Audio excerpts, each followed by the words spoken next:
Why you wanted to do real estate, why you wanted to get into the business. Right. Well, let's talk about a little bit about how you got into it. There's right. different online things I see, YouTube tutorials. Yep. Ads, so that technical aspect of getting licensed to get in. So first thing I did was I went online. So I went online and just started typing in qualifications for a realtor in Delaware, and started reading through different articles, and I found out that the process was expensive, but it was a doable process. So the first thing I did was look online. If you're watching this and you don't happen to be in Delaware, type in whatever state that you're in and just qualifications for getting my real estate license. And from that point, just start to map out a plan. So the first thing, get online.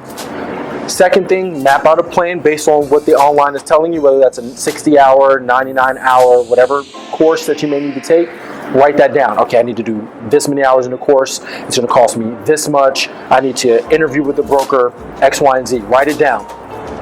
Third thing was, I got the Millionaire Real Estate Agent. Anybody who's watching this and wants to get into real estate, get that book. It's really going to lay out some of the procedures on not only how to get licensed, but how to have success in this business and really think of real estate as a business and not a job.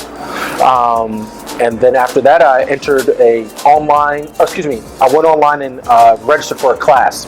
Now, the class I took was in class. It was not online. And I suggest, if you're just getting licensed, to get in class, because there's going to be a lot of questions that you're going to want asked or answered by someone who's been in the business for a while. Online course, I suggest that if you're getting your secondary license from another state, you've been working in it for a while. But a lot of my guys who are watching this, or girls who are watching this, make sure that you get it in-class license. It helps. Now, do you think there's hidden things that they're not telling you about, as opposed to on an online class, as opposed to when you're in class? Yes. Talking to a professional? Yes, because online, every situation is optimistic. On the online courses, every example, things go rather smoothly. And sometimes there's going to be outside questions that you're going to have about what if a deal goes left, right. How do I even get into a deal when I don't have any leads or anything? You're going to want to ask someone in class about. That person may not answer that question, but at least you can be in a brokerage when you're taking your class, and you can get a chance to get some feedback one-on-one. It's a little bit better.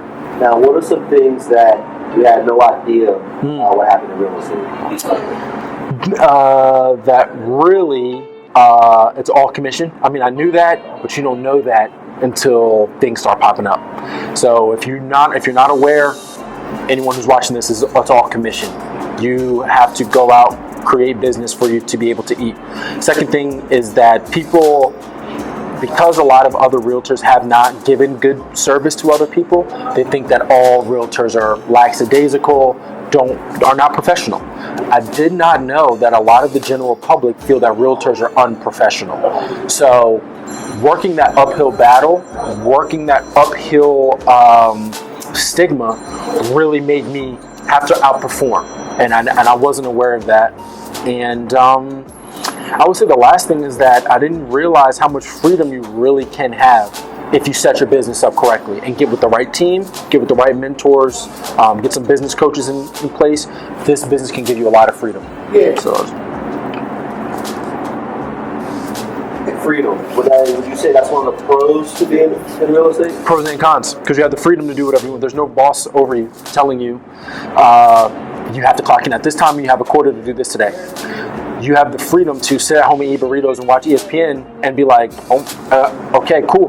But in 3 months, when you have no pipeline, no deals closing, and then you've got several $1,000s in bills for your life and for your license, that freedom can weigh either way. So it can be great because if you do your business right, you have the freedom to take on clients that you want to take on or you don't want to take on. That's awesome. If I get on the phone with somebody and I know that they're never going to be satisfied, they're going to constantly look for someone to blame, I can remove myself from that situation. That's a freedom, that's a luxury in our business. But again, you have that freedom to not do anything and that can be a detriment for some people who aren't self-starters, people who procrastinate, which I was all of those.